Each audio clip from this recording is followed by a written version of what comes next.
Unir HR. Les voy a compartir quién tenemos como invitada, ya por ahí algunos ya saben, pero bueno, pues la voy a presentar con honores, como bien me merece.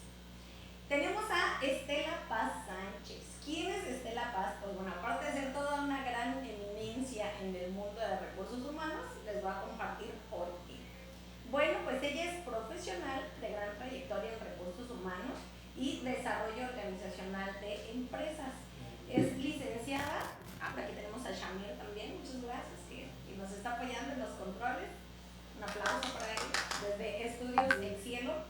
Y ahora sí, continuamos. Pues Estela Paz es profesional de gran trayectoria de recursos humanos y desarrollo organizacional de empresas. Es licenciada en Relaciones Industriales y licenciada en Derecho. También cuenta con estudios de maestría en Dirección de Recursos Humanos, pues bueno, un doctorado también en Dirección de Negocios y certificaciones en Desarrollo Organizacional y en Six Sigma. Actualmente es consultora gestionando procesos de cambio, implementación y diseño de modelos de negocios a través de la empresa Confía. Ahora sí, a todos bienvenidos y muchísimas gracias por acompañarnos. Un aplauso para Estela Paz. Estela, bienvenida. Muchas gracias. Es un gusto estar con ustedes esta tarde. Gracias, Alejandro. Excelente, pues bueno, la tenemos aquí como invitada porque tenemos un gran tema para todos ustedes. Pues sabemos bien que pues el área de recursos humanos cada vez es más importante seguirla humanizando y no nos perdamos en el camino con todos estos temas operativos, de procesos, de tecnología que pues nos impidan vernos como seres humanos. Y es por ello que tenemos este tema que se llama de procesos a personas, transformación humanística, ¿verdad, Estela? Así es. Entonces, compártenos, Estela, por qué es importante, por qué consideras tú este tema, traerlo sobre la mesa para toda la comunidad de recursos humanos quienes nos acompañan hoy. Bueno, de nuevo muchas gracias por la invitación, Alejandra, y a todo el equipo de aquí del estudio, por esta nueva iniciativa del programa Unir RH. Felicidades por lo que están logrando, de verdad que aprovecho para hacerles la publicidad, ¿verdad? Okay. Bueno, el tema del día de hoy, de procesos a la gestión de personas con una transformación humanística, para entenderlo y conceptualizarlo, hay que hablar de pasar de lo técnico a lo humano. En nuestro departamento de recursos humanos, capital humano, gestión de talentos, como usted lo tenga dentro de su organización. Pero para esto quisiera contarles una pequeña historia de por qué es tan importante la transformación que está teniendo nuestro departamento hoy en día. Haciendo servicios de consultoría no hace mucho, estaba en una empresa donde, observando el proceso de inicio de una persona nueva, pude ver que después de que le hacían todo su papeleo normal para darla de alta dentro de la nómina de la empresa, simplemente en el departamento de recursos humanos le dieron su gafete, un manual que tenía como 200 páginas y la sentaron en una computadora, le dieron el usuario y le dijeron bienvenida. Ahí está. Y ahí la dejaron sola. Yo estaba observando que pues la pobre no sabía ni por dónde iba a continuar. Supe que a las pocas semanas esta persona renunció y se fue. A diferencia, en otra organización donde también estuve viendo este proceso, observé que a las personas cuando entraban ya había otra visión y otra manera de recibirlos. En primer lugar, pues tenían un kit de bienvenida con algunos detalles con personalizadores, pero también tenían la presencia de una persona que iba a ser el mentor durante el periodo de aprendizaje de inducción en el puesto de esta persona. Ahora, observamos que es el mismo departamento de recursos humanos en dos empresas diferentes. Pero ¿qué es lo que pasó aquí? Pues simple. En la primera empresa observamos cómo la gestión de recursos humanos estaba enfocada en cumplir con un proceso totalmente frío. Y en la segunda empresa ya hubo una gestión con la persona, ya hubo un acercamiento, un entendimiento de las necesidades de la persona. Y entonces, con esta breve historia y comparación de cómo en el mismo departamento, en dos empresas diferentes, podemos darle humanidad a nuestro trabajo, les pregunto yo a todo el público que nos está escuchando, ¿sienten que en recursos humanos, en capital humano, en gestión de talento, no importa el nombre que tenga su departamento, estamos gestionando procesos o estamos gestionando personas? ¿Qué opinas, Alejandra? Le preguntamos al público a ver qué opinan. Claro, a ver, que nos vayan comentando qué es lo que opinan. Aquí por ahí están ya interactuando con nosotros. Y qué excelente planteamiento nos compartes, Estela, porque realmente uno a veces llega a pensar en esta interacción, si realmente le somos importantes en las organizaciones, si realmente valemos algo para ellos o somos un número más. ¿Qué de toda esta experiencia que has tenido en este camino, por dónde empezar?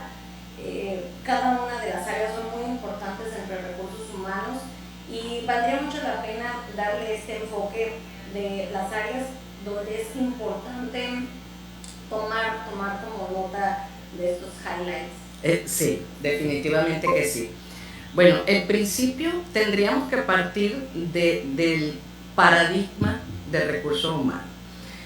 Ha habido un cambio definitivamente de cómo se manejaba este departamento años atrás, cómo se maneja hoy y cómo debería manejarse también.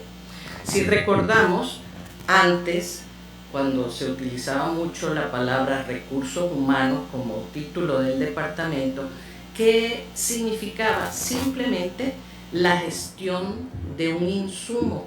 Fíjense qué despersonalizada la apreciación que estoy haciendo, la información que estoy dando. ¿Por qué? Pues simplemente dentro de las empresas, desde la era industrial y pasando luego más moderno a la era administrativa, se decía que las empresas contaban con recursos financieros, el dinero, ¿verdad?, con recursos materiales, materia prima, maquinaria, equipos, etc., y recursos humanos, o sea, las personas necesarias para mover toda esa maquinaria. Entonces, en ese entonces, ¿cuál era la lógica? ¿Cómo optimizar desde nuestro departamento a las personas, pero para obtener un mayor rendimiento? Esa era la lógica. Hoy en día hay una visión más humana, donde desde el Departamento de Capital Humano, de Personas y Cultura, de Gestión de Talentos, estamos observando y valorando a las personas como talentos, y como debe ser, ¿no?, como talentos únicos, como seres que tienen necesidades, que tienen sueños, que tienen expectativas y un propósito para estar en la empresa. Entonces, ¿cuál debería ser la lógica que debemos tomar hoy en día? Pues, ¿cómo podemos manejar y gestionar para ser felices, para hacer que las personas de la empresa florezcan de manera de que así mismo pueda la empresa prosperar, ¿no? Entonces, como bien comentaba Alejandra, en todas las áreas, en todos los sistemas dentro del departamento, hay maneras de humanizar nuestra actividad. A mí me decían en estos días, pero es que ya vamos a hacer un departamento donde la IA nos va a sustituir por completo. No, no es verdad. Sí, la IA, la inteligencia artificial, nos va a permitir modernizar procesos, automatizarlos. Eso nos va a brindar más tiempo, pero ese tiempo ¿para qué es? Para gestionar personas, para crear estrategias, para establecer que la empresa, más allá de ser un lugar para venir a trabajar, se convierta en un espacio para experiencias.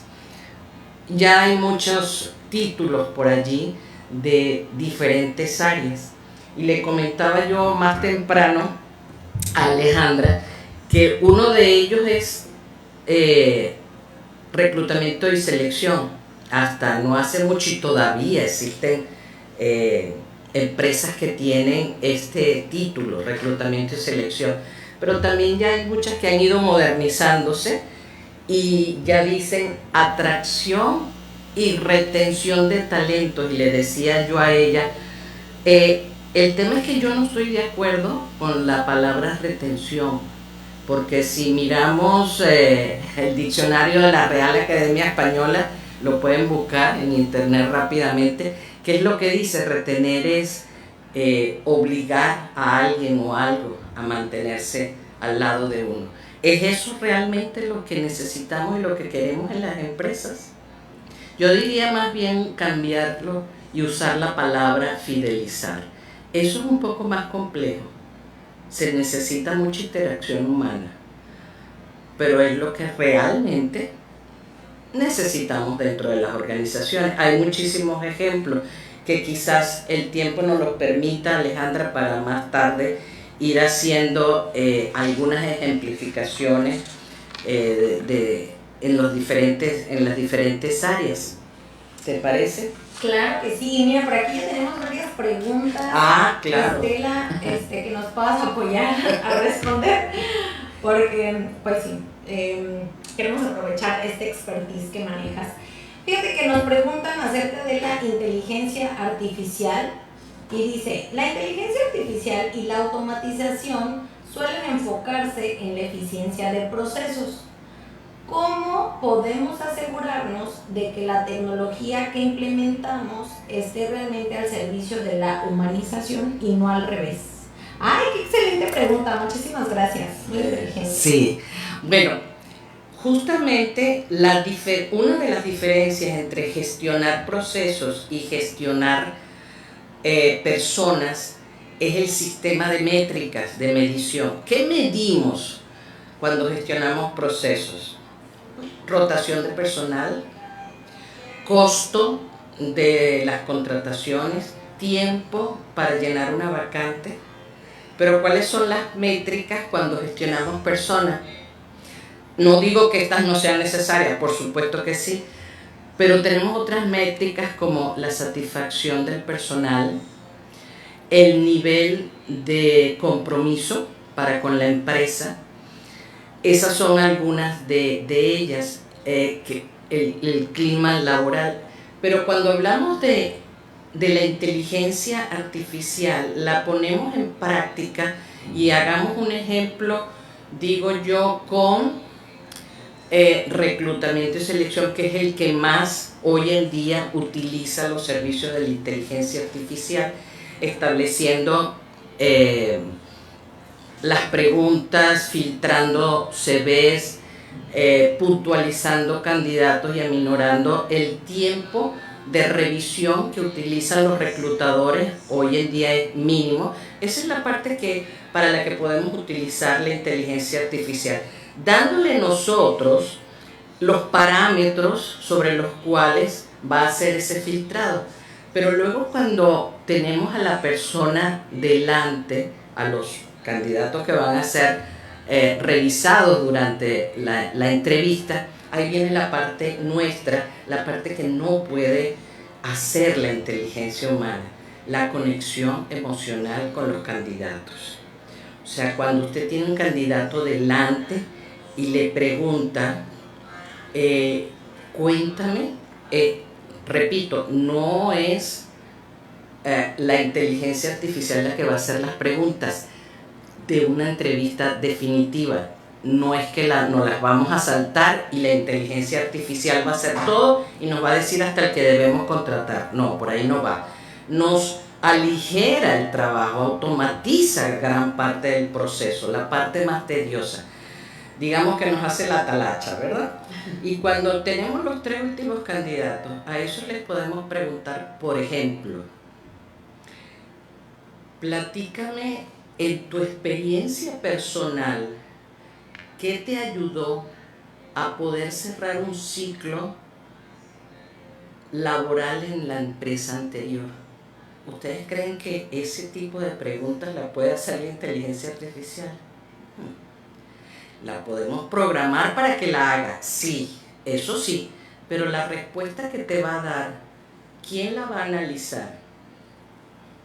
La vamos a analizar nosotros, que somos seres humanos iguales que ellos, que podemos verlos a la cara y ver si nos están mintiendo, poder entender sus emociones, poder analizar el propósito por el cual están viniendo a nuestra empresa a participar en un proceso para una vacante.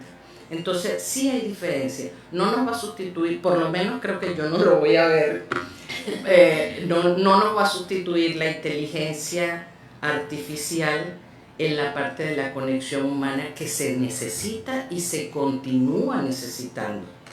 No todo puede ser a lo ciego. Excelente, muchísimas gracias por esa respuesta. Y tenemos otra pregunta desde Monterrey, lo cual me parece bastante fabulosa. Ahorita ya nos mencionaste un poco del tema de atracción de talento. Y fidelización. Y fidelización. Pero esta dice así: si el objetivo final es crear una organización más humana, ¿en qué métricas cualitativas y cuantitativas debemos enfocarnos para saber si vamos por el camino correcto, más allá de la clásica encuesta de engagement? Qué buena pregunta. Ok, excelente, sí, definitivamente. Me encanta.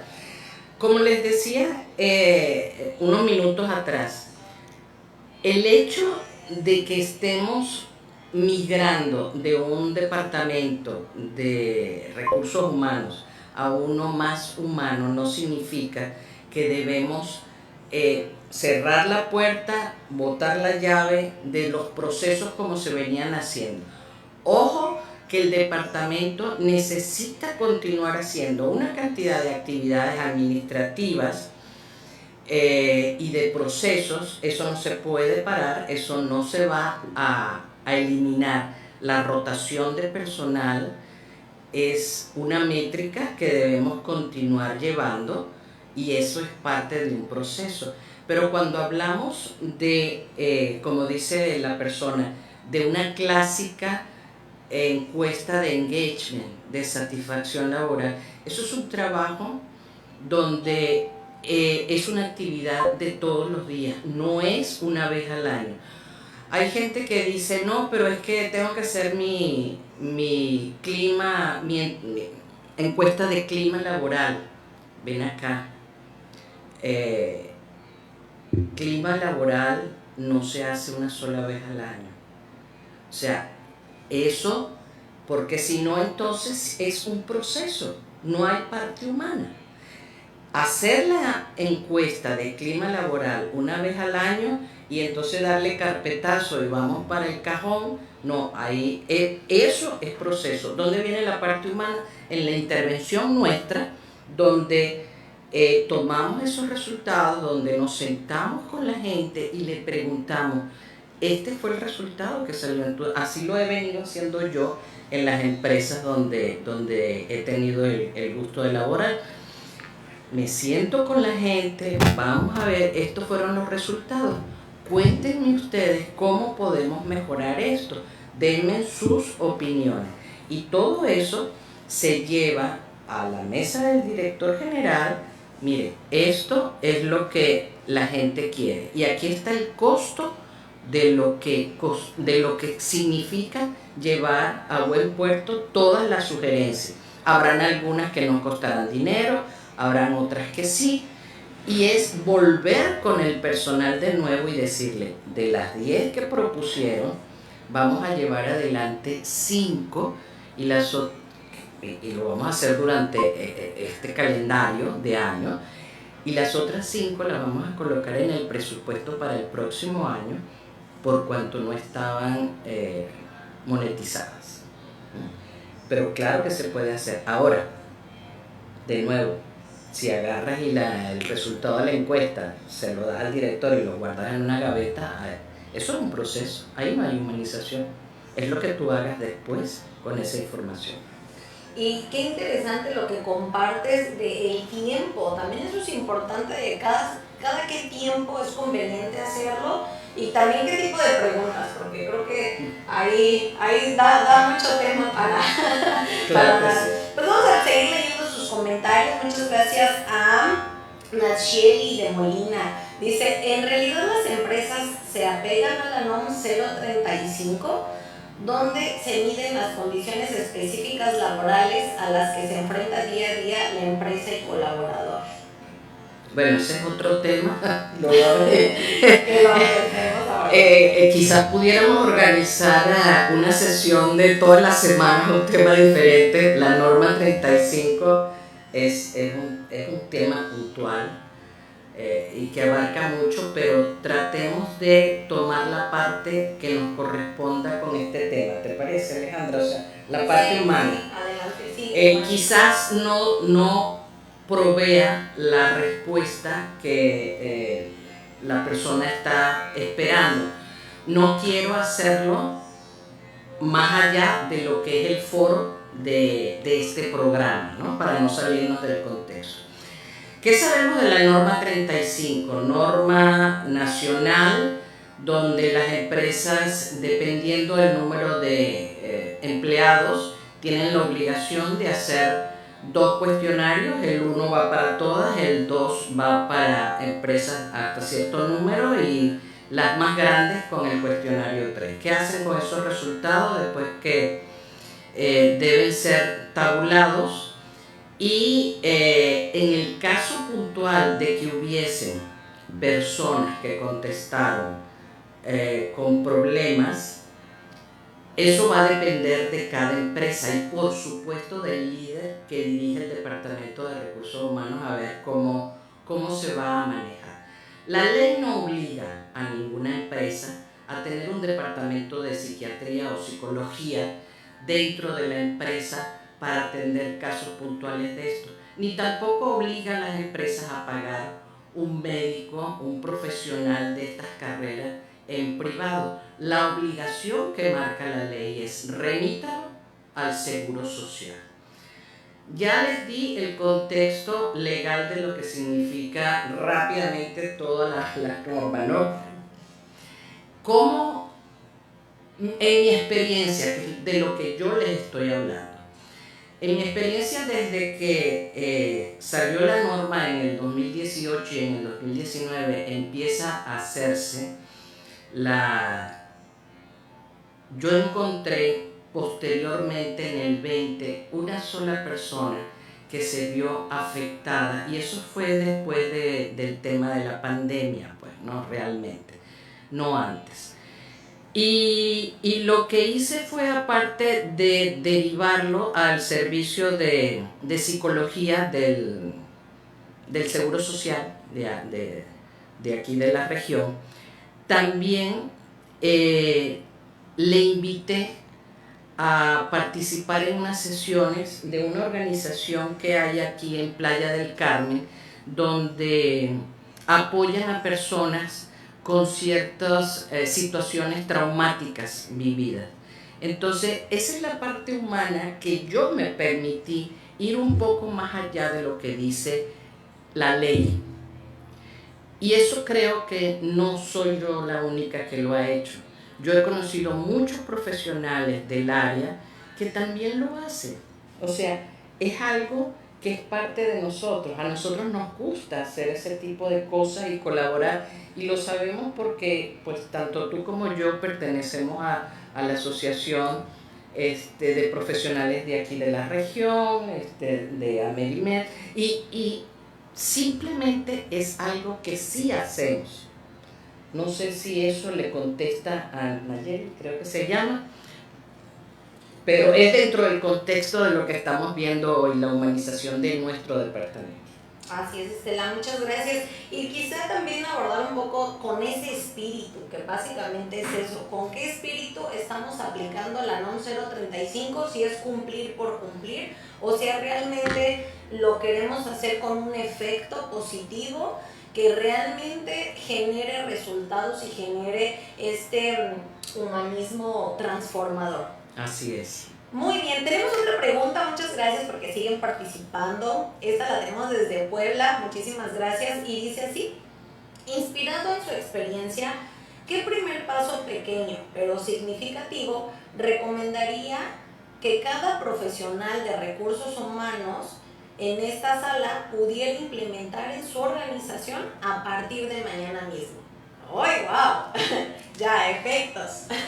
Miren, hay un tema lindísimo y justamente no hace mucho yo estoy escribiendo un libro y cuando yo empecé a escribir mi libro sobre los diferentes áreas de recursos humanos, de capital humano, ya después les comentaré cuando lo termine, yo decía, pero bueno, es que todo lo que yo pueda escribir aquí está en los libros.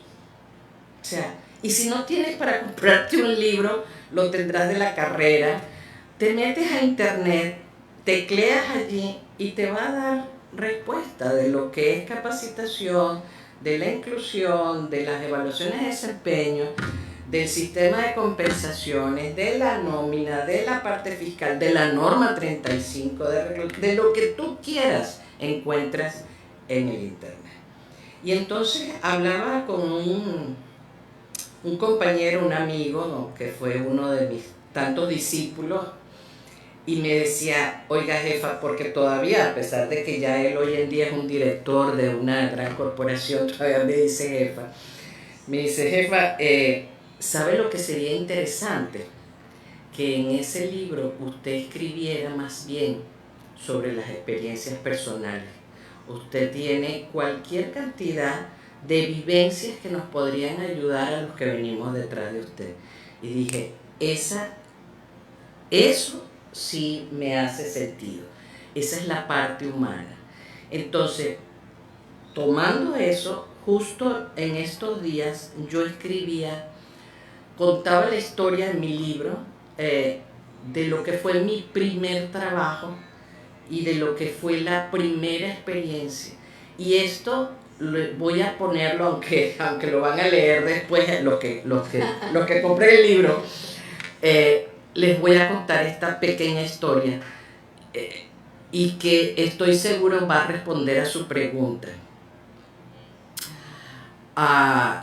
Yo estudié en otro país y fue muy duro, pero muy duro. Yo estudié en Canadá y los latinos pasábamos muchas vicisitudes y necesidades. Y pues yo no vengo de una familia adinerada, todo lo contrario. Costaba mucho para mi padre poderme ayudar porque la beca que tenía pues era mínima, no era suficiente. Y entonces yo trabajaba lavando platos en un restaurante donde habían puros latinos, porque además yo solamente tenía permiso para estudiar, no tenía visa de trabajo, yo no podía trabajar libremente. Y entonces, dentro de todas las circunstancias que se presentaban de abuso hacia los trabajadores de parte del propietario, yo me convertí como que en la líder sindical, vamos a llamarlo de esa manera, como la líder sindical de ahí, de los latinos que trabajaban en los restaurancitos, porque además era la que hablaba el inglés, etcétera, la mayoría de ellos ni siquiera el idioma hablaba. Y entonces, viendo todas las vicisitudes, yo me dije a mí misma, porque yo lo que estudiaba era contaduría allá, yo me dije a mí misma, cuando yo regrese a mi país, y yo me pueda sentar en una silla de dirección, de gerencia, yo voy a velar porque a la gente no se le maltrate, porque todo el mundo tenga una oportunidad laboral. Y efectivamente, pues pasaron los años, la historia, etcétera. Llego de regreso a mi mundo tercermundista y entro a trabajar a una empresa como recepcionista, y era mi primer trabajo. Y déjenme decirles que me dieron el trabajo era porque hablaba inglés, no porque tuviera experiencia. ¿Qué pasó allí? Yo veía cómo cantidades de muchachos iguales que yo venían con el corazón lleno de ilusiones y a buscar trabajo en esa empresa, una empresa de tecnología, no voy a decir el nombre porque es conocida, y simplemente les decían no porque no tiene experiencia. A mí se me partía el corazón cuando yo los veía pasar otra vez por la recepción y se iban y me decían muchos, pero ¿y cómo me piden experiencia si nadie me da trabajo? Si alguna empresa me da trabajo, ganaré experiencia, pero nunca me la da. Eso marcó mi vida. Escuchar eso marcó mi vida. Yo me prometí a mí misma que cuando yo llegara a ser gerente, jefe de recursos humanos, yo le iba a dar la oportunidad a todas las personas, aunque no tuvieran experiencia, su primer empleo. Así fue. Mi primer trabajo, cuando yo salí de allí, ya con un puesto formal dentro de recursos humanos, yo trabajé en mi primera empresa hotelera con Hilton International como gerente de recursos humanos. Y la menciono porque aparte de que fue una gran escuela y de que tuve excelentes compañeros y profesores, también hubo muchas personas por encima de mí que le creyeron a esta muchachita que venía con ideas innovadoras en ese momento.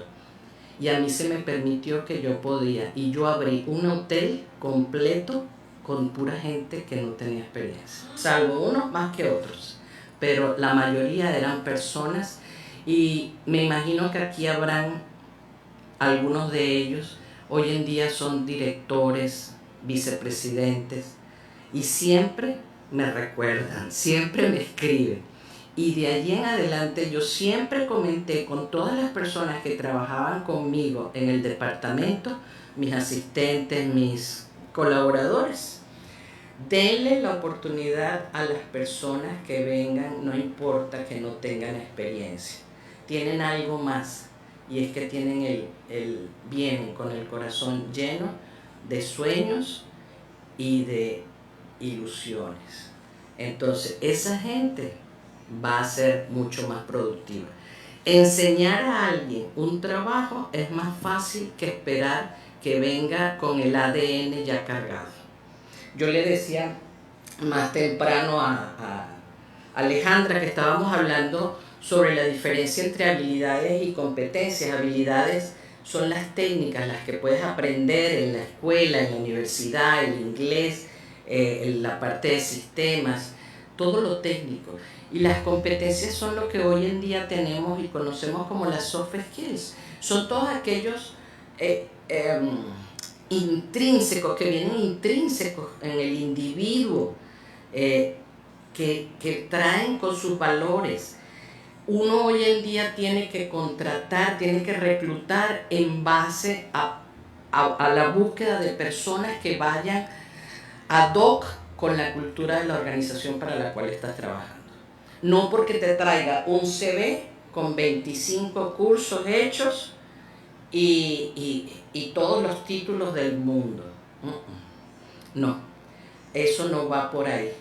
Cuando tú contratas personas valiosas en tu organización, es mucho más fácil enseñarles a pescar que darles el pescado. Así es. ¡Wow! ¡Qué interesantes historias de vida, Estela! Sí. Y de verdad que es toda una enseñanza que nos brindas, porque nos haces ver que la transformación empieza desde uno mismo. Así. Y el marcar esa diferencia lo que siempre venimos diciendo cuando terminamos los estudios, algunos las carreras, algunos quizá la preparatoria, pero dicen, ¿por qué no me dan la primera oportunidad de mi vida? Tengo muchísimas ganas de trabajar, tengo muchísimas ganas de poner en práctica lo aprendido y nadie me abre la puerta. Y qué interesante el saber que desde siempre en tu mentalidad fue, quiero marcar la diferencia y desde mi puesto lo voy a hacer y lo voy a llevar a cabo. Entonces, quizá eso sea como un efecto multiplicador que tengamos que copiarte para que pues tengamos estos resultados, porque de verdad que muchos, me ha tocado vivirlo, muchos directores generales incluso que te ven hoy en día y que dicen muchísimas gracias por darme esa oportunidad en aquella ocasión y eso me abrió un panorama y eso era lo único que necesitaba para poder expandirme, en fin. Entonces la verdad es que muchísimas gracias. No me extiendo tanto porque tenemos muchas preguntas. Muchísimas gracias. Tenemos que quedarnos aquí otra hora. Nos están haciendo sin duda alguna. Pues bueno, esta pregunta es desde Veracruz. Saludos a Veracruz que nos están viendo y dice así. Desde su experiencia, ¿cuál ha sido el error más común que cometen las organizaciones al intentar implementar este cambio de paradigma? ¿Y cómo podemos nosotros anticiparnos y evitarlo? A ver, creo que ya hoy el cambio de paradigma fluye mejor, es más rápido. Creo que uno de los errores en este cambio, fíjense lo que les voy a decir, ojo con esto y no lo saquemos del contexto que quiero poner sobre la mesa. Cuando las empresas tienen un departamento de recursos humanos y tienen un esquema de trabajo que puede ser el anterior, como vi por ahí una publicación que decía el HR Frankenstein. Así, lo vi en LinkedIn, me encantó la expresión. Entonces, hay empresas que todavía lo tienen así. ¿Y qué es lo que sucede? Que los líderes o las personas que manejan ese departamento dicen, no lo puedo cambiar porque mi jefe no lo deja o porque el dueño no quiere ir más allá. Y yo cuando las personas me dicen eso, les digo, aquí hay dos cosas. ¿Qué estás haciendo tú para cambiar eso? Es muy fácil llegar a una empresa donde todo está perfectamente hecho. Mire, yo voy a contar una situación. Cuando yo estaba haciendo el doctorado, que les recomiendo la universidad, vaya y le hago la publicidad también a Uninova. Cuando yo hice el doctorado en gestión de negocios, alta dirección de negocios, una de las cosas que me sorprendió, y yo estaba como niña atrasado mental, no sé, yo no podía creer lo que escuchaba de parte de mis compañeros cuando hacían relatos acerca de que en sus empresas, por decir algo, no había esto, no había aquello, que era muy difícil conseguir algo. Yo creo que quizás porque, y lo comenté en varias oportunidades ahí en ese foro, quizás yo tuve la suerte de trabajar en la industria de la hospitalidad toda mi vida. En la hotelería pues no tenemos problemas para darle de comer a la gente porque es parte del negocio. Aquí en la región se les da transporte con aire acondicionado que va y viene, los busca, los lleva, etc. O sea, hay muchas actividades que son cónsonas y están dentro del área de las empresas, pues, ¿no? Entonces yo creo que uno de los errores que nosotros como líderes en el departamento es que queremos imponer actividades o gestionar de una manera donde la industria en la que nos encontramos no lo permite. Eso me quedó a mí clarísimo y lo aprendí de mis compañeros en el doctorado. Quizás para mí no era ninguna novedad. Ellos decían, wow, darles la comida dentro del... Claro, si tú trabajas en una maquiladora, ahí no hay comedor, pues. Quizás habrá un área donde tú tengas que llevar tu lonchera, u otro. En la hotelería es lo normal que todos los hoteles tienen comedores para satisfacer la hora de la comida de sus empleados, por cuanto ni siquiera pueden salir de la propiedad o llevarlos porque los turnos empiezan a las 4 de la mañana para preparar el desayuno de los huéspedes. Entonces, uno de los errores que nosotros cometemos es querer implementar actividades o medidas dentro de nuestra organización que no son compatibles con el giro de ella. Busca lo que puedas aprovechar de tu empresa. Mira, ahorita me está viniendo a la memoria un caso muy interesante. Lo pueden buscar en internet, seguramente van a conseguir una información fidedigna acerca de ello. Hay una empresa que se llama Patagonia. Esta empresa es de un industrial que le encanta, digo le encanta porque todavía está vivo y le sigue gustando, escalar montañas. Okay. Y entonces esta empresa se dedica a la fabricación de ropa deportiva para este tipo de deporte, pues de escalar montañas, etcétera, y no sé cuánto. Pero entonces, como parte de la cultura, ellos contratan personal que les guste eso, que se sientan cómodos en ese ambiente. Y adicionalmente a eso, que la mayoría de las personas que trabajan en su área de confección son mujeres, la mayoría de las costureras. Y entonces, ¿qué hizo el dueño? Junto con su departamento de recursos humanos o capital humano, no sé ni cómo se llama en esa empresa, pues impulsaron a las mujeres porque se sentían cómodas con tener líderes femeninas también. Obviamente, donde hay tantas mujeres también hay un alto índice de embarazos y el embarazo viene acompañado de un probable ausentismo, ¿verdad? Entonces, ¿qué hicieron? Ellos crearon dentro de su edificio, construyeron una pequeña nursery y allí las mujeres podían llevar a sus niños hasta con la nana para que se los cuidara allí. El personal puede asistir a diferentes presentaciones que apoyen causas del medio ambiente, de las escaladas de montaña, y si los llevan presos o les ponen una multa por andar en algo de eso y que perjudique el tránsito, la empresa se hace responsable de pagarles la multa y los saca de la cárcel también.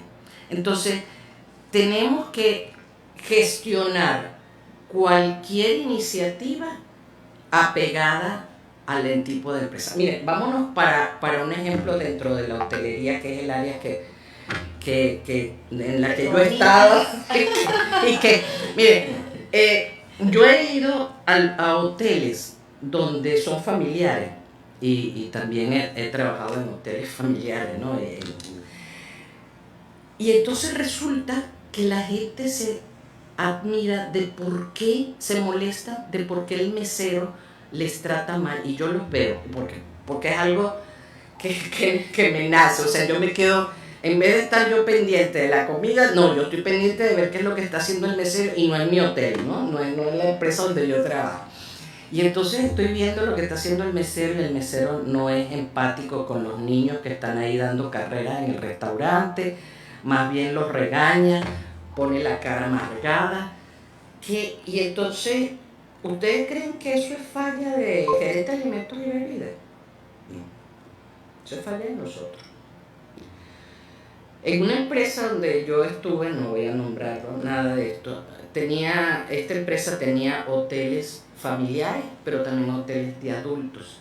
Entonces yo establecí junto con los líderes de los hoteles y en los departamentos de capital humano, de hacer reclutamiento única y exclusivamente bajo circunstancias y con competencias intrínsecas que permitieran que la gente, el cliente se sintiera bien, fuera bien atendido, pero que también nuestros colaboradores estuvieran tranquilos, felices. Ahí en ese hotel familiar solamente se contrataban y se pasaba por un proceso de entrevista al personal que le gustaran los niños, que fueran padres, porque resulta que se tenían contratados meseros que odiaban los niños, que les molestaba el ruido, entonces no está siendo objetivo con la línea de negocio para el cual trabaja. Hasta esa cosa tan sencilla hay que estar vigilante.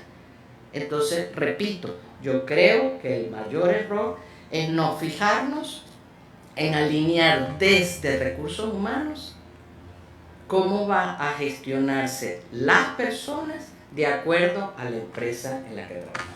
Ay, estoy hablando mucho, Alejandra. No, adelante, adelante. La cultura, qué importante es poder identificarla para poder sobre eso o con base en ello poder identificar qué tipo de perfil es el que vamos a buscar, cuáles son las interacciones que van a tener, más allá de estas habilidades que por supuesto es importante, pero estas competencias, como bien lo comentas, que nos va a llevar a ese éxito. ¿Cuántos no renuncian o los hacemos que renuncien por el tema de su actitud? ¿Cuántas veces no escuchamos esa parte de que es excelentísimo, tiene un nivel dominado en el tema y bueno, pero al final lo tenemos que dar las gracias porque pues no es la actitud que buscamos dentro de la organización.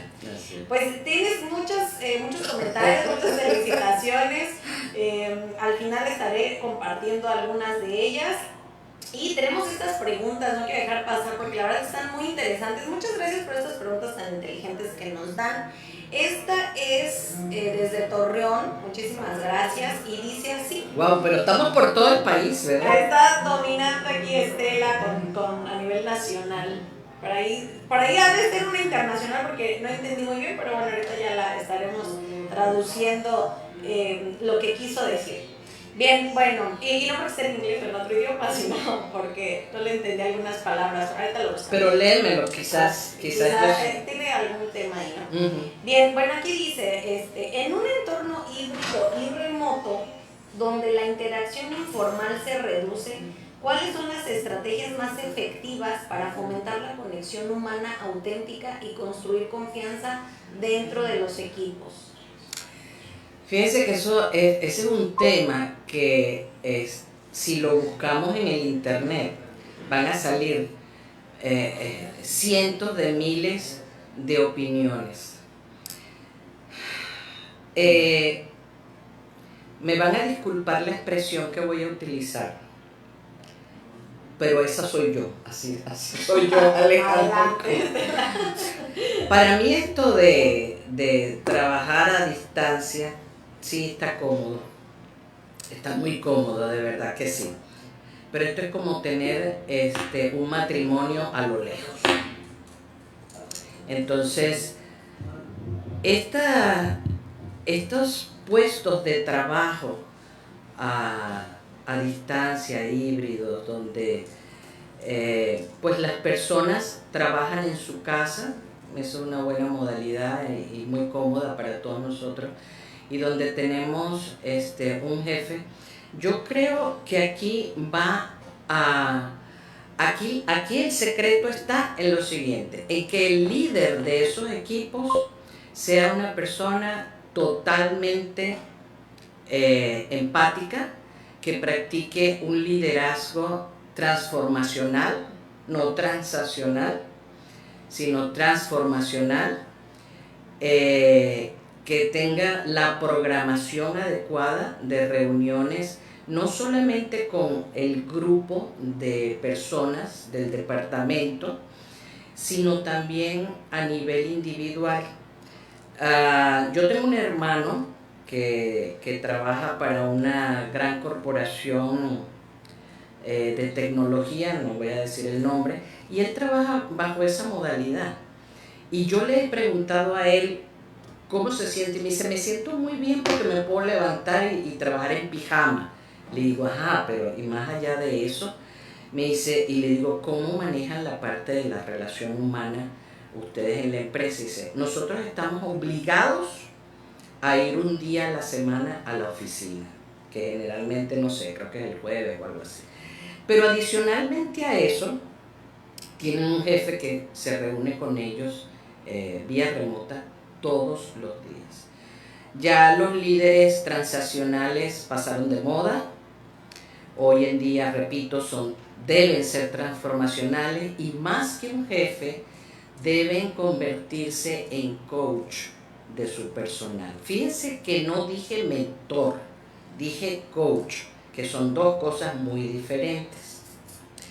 El mentor te enseña, es el que necesitamos cuando entramos a la empresa, que haga esa parte humana contigo de iniciarte dentro de la organización. Pero después necesitas un líder coach que te abre el camino, que esté allí para contestar tus posibles dudas, que siempre haya un espacio para comunicarse. Y yo les recomiendo a todos, porque cuando lo de la pandemia, pues hubo mucho de eso, ¿no? Se crearon cualquier cantidad de actividades en línea para que la gente se divierta, juegue, haga diferentes acciones. Pero yo digo que eso es insustituible. La parte humana, el poder abrazarse, el poder darse la mano, el poder decir, lo hiciste muy bien, te felicito, oye, estoy contigo en estos momentos difíciles que estás pasando. No sé. Es difícil, pero es una posición que cada quien puede establecer y es respetable. Esa es la mía, repito. Excelente, excelente y muy valiosa, Estela. Muchísimas gracias. Ya estamos finalizando este programa. No quiero dejar pasar estas dos últimas preguntas, Estela, porque de verdad las considero muy valiosas. Por ahí ya pude entender un poquito más. Nos podemos alargar un poquito más. ¿No? Pues por respeto al siguiente programa que tenemos, Flujo Sustentable, pues bueno, vamos pero con muchísimo gusto, Estela, si nos aceptas una invitación nuevamente, pues te tendremos por aquí. Y dice así: cuando nos encontramos con una resistencia cultural muy arraigada, por ejemplo, en departamentos altamente técnicos o tradicionales, ¿cuál es la mejor manera de iniciar la conversación y demostrar el valor de un enfoque más humanístico sin que se perciba como una moda de RH? Fíjate que la respuesta está en el inicio de la pregunta. Vuélvela a leer al principio. Ay, vale.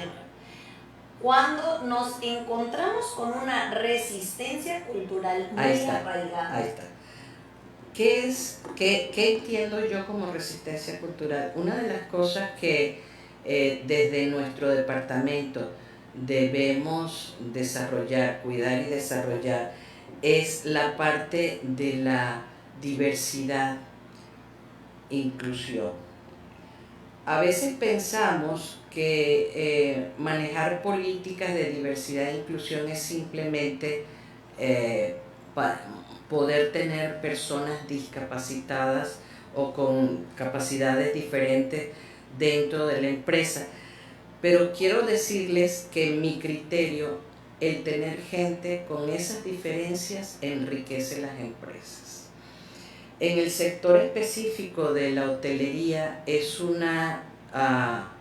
que es pues la mayoría de los que estamos acá en esta región, es un giro que permite la diversidad cultural. Entonces ya nos hemos acostumbrado tanto a ello que resistencia cultural es difícil encontrarla.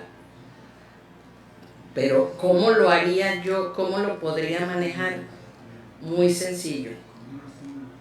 Me tocó en una oportunidad, pero eso fue hace muchos años, ¿verdad?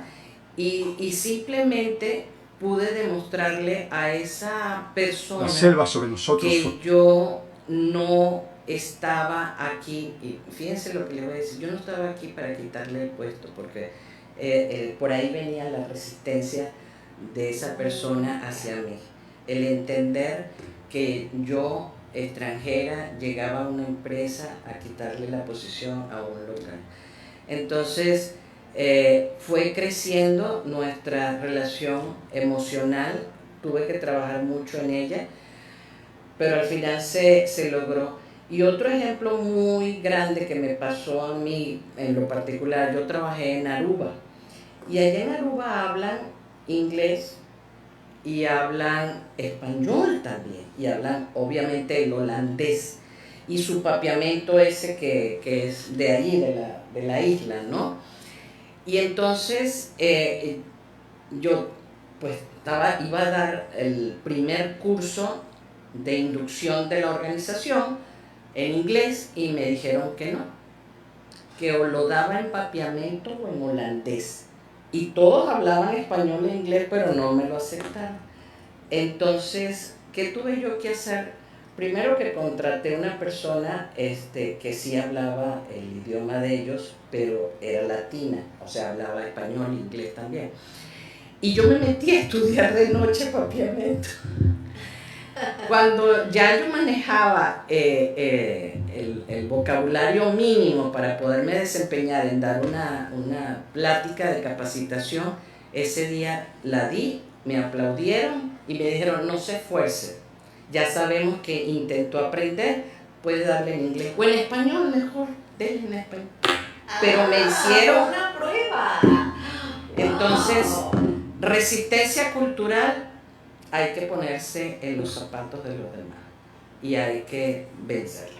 Excelente, muy buena, muy buena. Y quizá tenga que ver con esta última pregunta que no la quiero dejar pasar porque viene de Quintana Roo. La verdad, muchísimas gracias por todas sus participaciones y cada uno de sus comentarios de forma muy activa. Y dice así, Estela, ¿qué hábito o mentalidad personal fue el más transformador para usted en su propio camino hacia adoptar y promover este enfoque más humanístico en las organizaciones? Okay. Buena pregunta. Sí.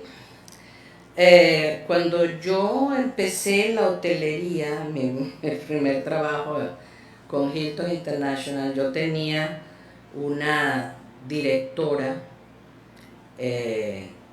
muy severa, una directora de recursos humanos muy severa era.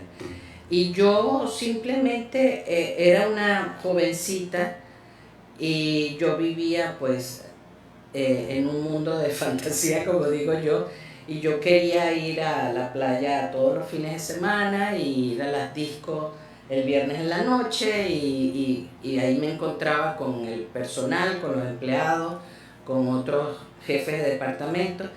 Y entonces ella me llamó a su oficina y me dijo, mire, aquí hay una situación. Si usted quiere continuar en este mundo de recursos humanos y ser gerente de recursos humanos de este hotel, usted tiene que cambiar su estilo de vida.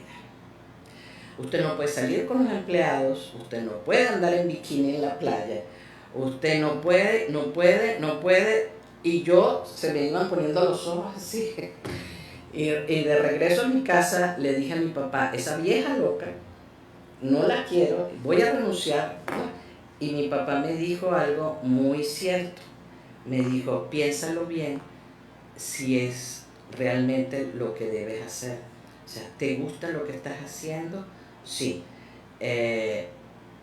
Dijiste que ibas a luchar para ayudar a que las mujeres crecieran dentro de la hotelería, para que tuvieran un primer empleo los jóvenes. Me empezó a recordar cosas que yo le había platicado a él. Me dijo, eso vale más que ir los domingos a la playa o ir a la discoteca los viernes con los mismos empleados que después tienes que a lo mejor sancionar. Me lo pensé y dije, pues una cosa por la otra. y aquí estoy, han pasado más de 40 años y de todas maneras el personal siempre ha estado en mi corazón. Ay, qué bonito, Estela, pues muchísimas gracias. Muchísimas gracias. Está apareciendo en pantalla también la forma en cómo podemos contactar con Estela, sus redes también, por supuesto. Y los vemos el próximo programa. Agradecemos la participación de Estela. Tenemos por ahí unas sorpresitas porque estamos pues por ahí programando algo que se viene muy interesante para todos ustedes. Ya lo han escuchado, tiene un corazón enorme con la comunidad y compromiso en colaborar con el profesionalismo de recursos humanos, y a través de ello pues bueno, estaremos haciendo diferentes actividades y dinámicas para todos ustedes. Muchísimas gracias. ¿Algo último que nos quieras brindar a toda la comunidad, Estela? Quiero que se lleven una frase que me la apunté por aquí para que no se me olvidara.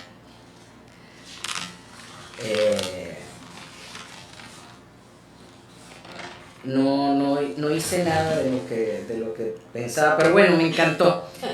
Recuerden que recursos humanos no desaparece, evoluciona, y evoluciona hacia la gestión de personas, apoyando una vida de cultura en las organizaciones donde se desempeñe.